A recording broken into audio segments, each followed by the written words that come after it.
आबादी घटने पर कई देश परेशान क्यों हो जाते हैं? क्या इससे भी कुछ नुकसान होता है? कई वेस्टर्न कंट्रीज और यूरोपियन कंट्रीज में इस समय घटती आबादी की समस्या से जूझ रहे हैं। ऐसे में आइए जानते हैं कि आखिर आबादी के घटने पर देशों को किन चुनौतियों का सामना करना पड़ता है।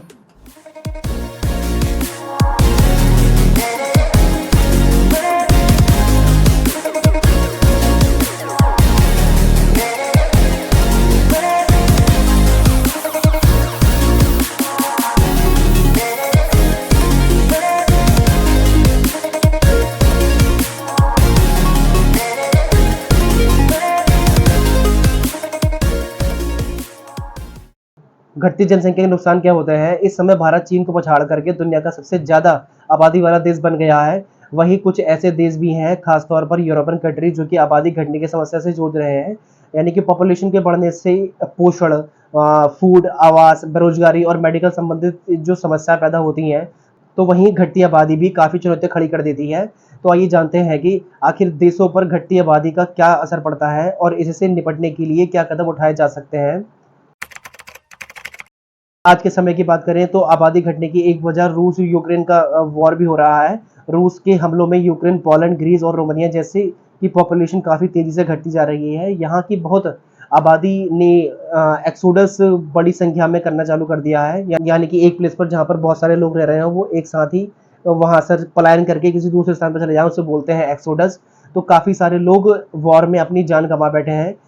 और वहीं बात करें अगर पैलेस्टीन और इजराइल के वॉर की, तो उसमें लगभग 34,000 पैलेस्टीन पीपल ने अपनी जान गंवाई है और लगभग 77,084 लोग जो कि गोलियों से छलनी हुए हैं, जिसमें से कि 77% पॉपुलेशन केवल बच्चे और वुमेन थी। यूनाइटेड नेशन ह्यूमन राइट्स के चीफ ने बताया कि हर 10 मिनट में एक बच्चा मर रहा है और या फिर वह वाउंड हो रहा है। लगभग 7,000 लोग अभी भी मिसिंग हैं। अभी तक 75,000 टन एक्सप्लोजिव गाजा स्ट्रिप पर ड्रॉप करा जा चुका है और लगभग हर दिन 10,000 लोगों में से जिसमें से कि 2 अडल्ट और 4 चिल्ड्रन हर रोज मर रहे हैं by the starvation and mall nutrition.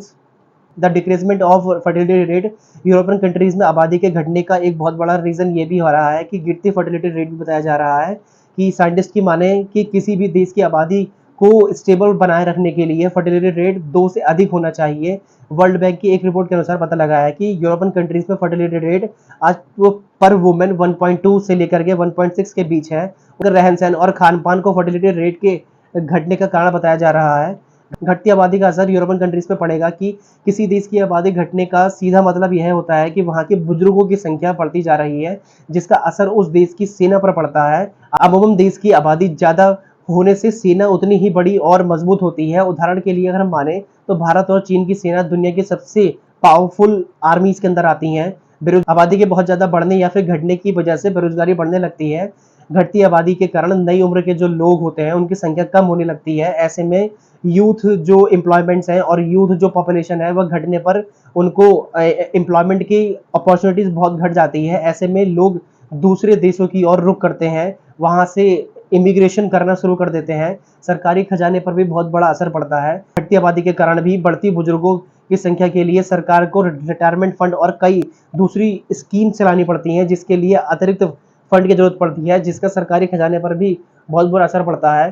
Population decreasement का इकोनॉमी पर भी बहुत बड़ा एक इफेक्ट पड़ता है। घटती आबादी वाले देशों में यूथ पॉपुलेशन और यूथ जो लेबर फोर्स है उनके कम होने के असर पर देश की इकोनॉमी पर पड़ना बिल्कुल तय होता है। घटती आबादी वाले देशों में महंगाई भी तेजी से बढ़ती है।